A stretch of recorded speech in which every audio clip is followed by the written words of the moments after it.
Boa noite, ouvinte do Gato da Madrugada. Espero que você esteja bem. E caso não esteja, que esse vídeo possa te ajudar de alguma forma. Hoje eu trago para vocês mais um conto de H.P. Lovecraft. A Rua.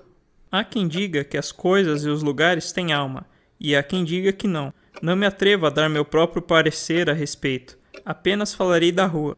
Homens fortes e honrados construíram aquela rua. Bons, valentes homens de nosso sangue, que vieram das ilhas bem-aventuradas do outro lado do mar. No início, era apenas um caminho que os aguadeiros trilhavam para ir à nascente do bosque trazer água para a vila de casas próximas da praia. Depois, quando mais homens chegaram à crescente vila das casas em busca de lugares para morar, construíram choupanas ao longo do lado norte. Choupanas com troncos robustos de carvalho e alvenaria no lado que dava para o bosque, em razão dos muitos índios que ali espreitavam com flechas em chamas. Alguns anos depois, os homens construíram cabanas do lado sul da rua. Transitavam pela rua para cima e para baixo, homens graves com chapéus cônicos, que na maioria das vezes portavam mosquetes ou armas de caça. Também suas esposas com toucas e filhos comportados. À noite, esses homens sentavam-se com suas mulheres e filhos em torno de lareiras gigantescas. Liam e conversavam. Eram muito simples as coisas que liam e falavam, mas lhe inspiravam coragem e bondade. E lhes ajudavam a vencer diariamente a floresta e cultivar os campos. Os filhos escutavam e aprendiam sobre as leis e as façanhas dos adultos, como também sobre a amada Inglaterra, que nunca tinham visto, e dela não podiam se lembrar. Sobreveio a guerra, e os índios não voltaram a perturbar a rua. Os homens ocupados com o trabalho prosperaram e foram tão felizes quanto sabiam ser. As crianças cresceram confortavelmente e mais famílias chegaram da terra natal para viver naquela rua. Os filhos dos filhos e os filhos dos recém-chegados cresceram. A vila era agora uma cidade e uma a uma as cabanas deram lugar a casas, belas casas, simples de tijolo e madeira, com degraus de pedra, grades de ferro e bandeiras sobre as portas. Não eram criações frágeis essas casas, pois foram construídas para servir a muitas gerações. No interior delas havia lareiras esculpidas e escadas graciosas, mobília de bom gosto e aprazível porcelana e prata trazida da terra natal. E assim a rua absorveu os sonhos de um povo jovem e alegrou-se quando seus moradores tornaram-se mais refinados e felizes. Ali, onde em outros tempos tinha sido apenas fortes e honrados, agora habitava também o bom gosto e o saber, livros e pinturas, e música chegavam às casas, e os jovens iam para a universidade que se ergueu na planície do norte. No lugar de chapéus cônicos e mosquetes, vieram chapéus de 3 pontas e espadas curtas, laços e perucas. Veio a pavimentação, com pedras de tínion, com o trote dos cavalos puro sangue, e ressoavam com as carruagens douradas, calçadas de tijolos com baixas e varões para prender os cavalos. Naquela rua havia muitas árvores, olmos e carvalhos, e bordos nobres, de modo que no verão a paisagem era só verdor suave e cheia de canto dos pássaros. Atrás das casas havia roseiras cercados com trilhas de leadas, de sebes e relógios de sol, onde à noite a lua e as estrelas brilhavam encantadoramente e flores perfumosas cintilavam com o orvalho. Assim continuou sonhando a rua, passando por guerras, calamidades e mudanças. Uma vez a maioria dos jovens partiu, alguns deles nunca retornaram. Foi quando recolheram a velha bandeira e hastearam uma nova, com listras e estrelas. Porém, ainda que os homens falassem de grandes mudanças, a rua não notou. Seu povo continuou o mesmo. A rua não notou. Seu povo continuou o mesmo, falando de coisas familiares antigas, com a mesma pronúncia familiar e antiga. E as árvores continuaram abrigando os pássaros cantores, e à noite a lua e as estrelas contemplavam as flores orvalhadas dos canteiros de rosas. Com o tempo, as espadas e os chapéus de 3 pontas e perucas desapareceram da rua. Que estranho pareciam os habitantes com seus bastões, cabelos curtos e chapéus altos de castor. Novos rumores começaram a chegar de longe. Primeiros estranhos barfejos e gritos vindos do rio a 1 milha de distância. Depois, muitos anos depois, estranhos bafejos, gritos e estrondos vindo de outras direções. O ar não era tão puro como antes, mas o espírito do lugar não mudou. O sangue e a alma do povo eram como o sangue e a alma dos antepassados que tinham criado a rua. Tampouco mudou quando abriram a terra para instalar tubos estranhos, ou quando levantaram postes altos que sustentavam fios misteriosos. Havia tanto saber antigo naquela rua que não era fácil esquecer o passado. E então vieram dias ruins, quando muitos que conheceram a rua antiga não a conheciam mais, muitos que a conheciam e não a conheceram antes. E aqueles que vieram nunca foram como aqueles que tinham partido, pois seu modo de falar era áspero e estridente, e seu estilo e feições eram desagradáveis. Suas ideias também eram contrárias à sabedoria, ao espírito da justiça da rua, de sorte que a rua foi amordaçada com o silêncio, e suas casas desmoronavam, suas árvores morriam, uma após a outra, e seus roseiros ficavam devastados e invadidos por ervas daninhas. Mas um dia ressurgiu um impulso de orgulho quando novamente os jovens marcharam para a guerra, alguns dos quais nunca retornaram. Esses jovens estavam vestidos de azul. Com o tempo, a sorte da rua piorou. Suas árvores já não existiam, e seus canteiros de rosa foram substituídos por paredes traseiras de edifícios baratos e horríveis, construídos em suas paralelas. Mas as casas sobreviviam, apesar dos estragos do tempo, das tempestades e dos bolores, pois tinham sido construídas para servir a muitas gerações. Novos tipos de rostos apareceram na rua. Rostos morenos, sinistros com olhos furtivos e feições estranhas, que falavam línguas estranhas e colocavam sinais com letras desconhecidas sobre a maioria das casas velhas.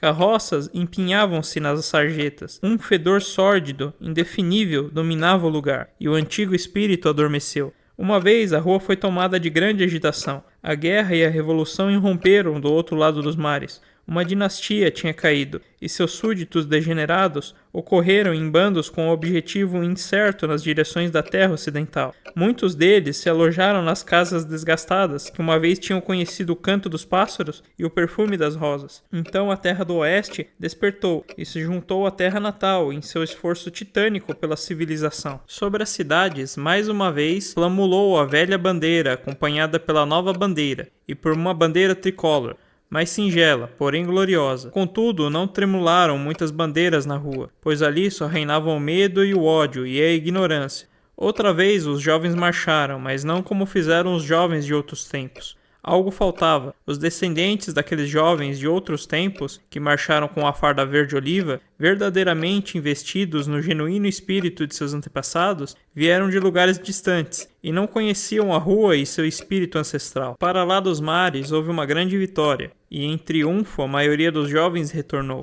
Para aqueles a quem tinha faltado algo, já nada mais faltava, embora o medo, o ódio e a ignorância ainda remanescessem na rua, pois eram muitos os que haviam ficado para trás e muitos os estrangeiros que tinham vindo de lugares distantes e ocupado as casas antigas. E os jovens que retornaram não habitaram mais nelas. A maioria dos estrangeiros era de pele morena e sinistra, embora entre eles pudessem-se achar algumas feições semelhantes a daqueles que criaram a rua e modelaram seu espírito. Semelhantes e dessemelhantes, pois havia nos olhos de todos um brilho estranho e doentio de ganância, ambição, índole vingativa ou zelo mal direcionado.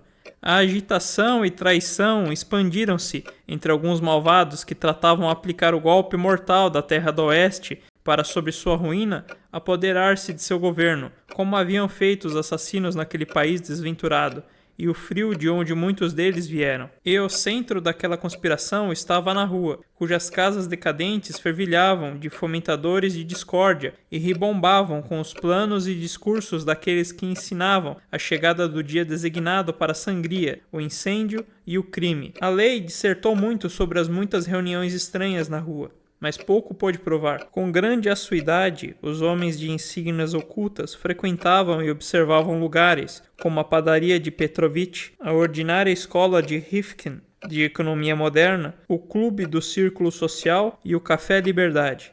Ali reuniam em grande número os indivíduos sinistros, embora sempre falassem precavidamente ou em língua estrangeira. Permaneciam ainda em pé as velhas casas com suas tradições de séculos esquecidas e deixadas para trás. Séculos mais nobres, de moradores coloniais robustos e jardins com roseiras ovalhadas à luz da lua. Às vezes, um solitário poeta ou viajante vinha contemplá-las e experimentava pintá-las em seu esplendor fugidio, mas não eram muitos esses viajantes e poetas. Agora se espalhava amplamente o rumor de que aquelas casas abrigavam os líderes de um vasto bando de terroristas, que em data designada estavam para encaminhar um massacre, a fim de exterminar a América e todas as tradições antigas e admiráveis que a rua tinha amado. Panfletos e folhetos espalhavam-se pelas sarjetas sujas, panfletos e folhetos impressos em várias línguas e caracteres, todos disseminando mensagens de crime e rebelião. Nessas mensagens, o povo era incitado a derrubar as leis e virtudes que nosso país tinha exaltado a aniquilar. A alma da velha América, a alma que era herança de 1000 anos e meio de liberdade, anglo-saxã, justiça e moderação. Dizia-se que os homens de pele escura que moravam na rua e se reuniam em casas carcomidas eram a cabeça de uma revolução sangrenta, que uma palavra de ordem sua, milhares de bestas desmioladas e aparvalhadas, provenientes de cortiços imundos de milhares de cidades, estenderiam as garras fedorentas, incendiando, matando e destruindo, até aniquilar a terra de nosso país. Tudo isso era dito e repetido, e muitos esperavam com temor o dia 4 de julho, data que os estranhos escritos muito mencionavam. Apesar disso, nada foi achado que identificasse os culpados. Ninguém conseguia saber ao certo a quem devia prender para desarticular a base da odiosa conspiração. Muitas vezes, bandos de policiais fardados de azul foram revistar as casas arruinadas, mas por fim deixaram de ir. Também eles se cansaram de tentar manter a lei e a ordem, e abandonaram a cidade e a sua sorte. Então vieram os homens de verde-oliva, carregados de mosquetes. Até parecia que em seu sono pesado a rua tivesse sonhado fantasmais daqueles antigos dias quando os homens carregados de mosquetes com chapéus cônicos andavam por ela, vindos da fonte da floresta até a vila de casas perto da praia. Contudo, não conseguiram levar a feito nenhuma ação para deter o iminente cataclismo, pois os homens de pele escura, sinistros, eram veteranos em astúcia. E assim a rua seguia com seu sono inquieto, até que numa noite uma grande multidão de homens cujos olhos estavam acesos por um horrível lume de triunfo e expectativa reuniu-se na padaria Petrovich, na escola Riften de economia moderna e no clube do circo social. Em outros lugares também circularam por ocultas linhas telegráficas estranhas mensagens, e muito se falou de que mensagens mais estranhas ainda circulariam, mas nada se apurou da maior parte desses acontecimentos estranhos mais tarde, quando a terra do oeste foi salva do perigo. Os homens de verde-oliva não conseguiram dizer o que estava acontecendo, nem o que vinham fazer, pois os sinistros homens de cor escura eram hábeis, em perspicácia e sabiam se ocultar. Mas os homens de verde-oliva sempre se lembrarão dessa noite e falarão da rua quando mencionarem esses acontecimentos a seus netos, pois muitos deles foram enviados pelo amanhecer em missão diferente do que tinha esperado. Soube-se que esse ninho de anarquia era antigo e que essas casas estavam decaindo em razão da devastação causada pelo tempo, tempestades e carunchos. Contudo, o que aconteceu nessa noite de verão surpreendeu por sua estranha uniformidade. Foi, com um feito, um acontecimento extraordinariamente único, apesar disso, muito simples afinal. Sem nenhum sinal que alertasse o que estava para vir, numa das primeiras horas da madrugada, todos os estragos do tempo e das tempestades e dos carunchos chegaram a um clímax tremendo. Veio a queda estrondosa, e nada foi deixado de pé na rua. Apenas restaram 2 chaminés antigas e parte de uma sólida parede. Nem vivente algum saiu com vida de suas ruínas. Um poeta e um viajante que vieram com a máxima multidão para ver a cena contaram sua história curiosa. O poeta diz que horas antes do amanhecer notou as ruínas sórdidas, mas indistintamente no clarão da luz elétrica, que ali assomou sobre os escombros outra imagem em que ele pôde distinguir o luar. Belas casas, olmos, carvalhos e bordos nobres. O viajante declara que, em vez de mau cheiro habitual, reinava um delicado perfume de rosas em completa florescência. Mas não são notoriamente falsos os sonhos dos poetas e os relatos do viajante? Há quem diga que as coisas e lugares têm alma, e há quem diga que não. Não me atrevo a dar meu próprio parecer a respeito. Apenas lhes falei da rua. Obrigado por ouvir até o final. Curta e compartilhe para apoiar essa iniciativa.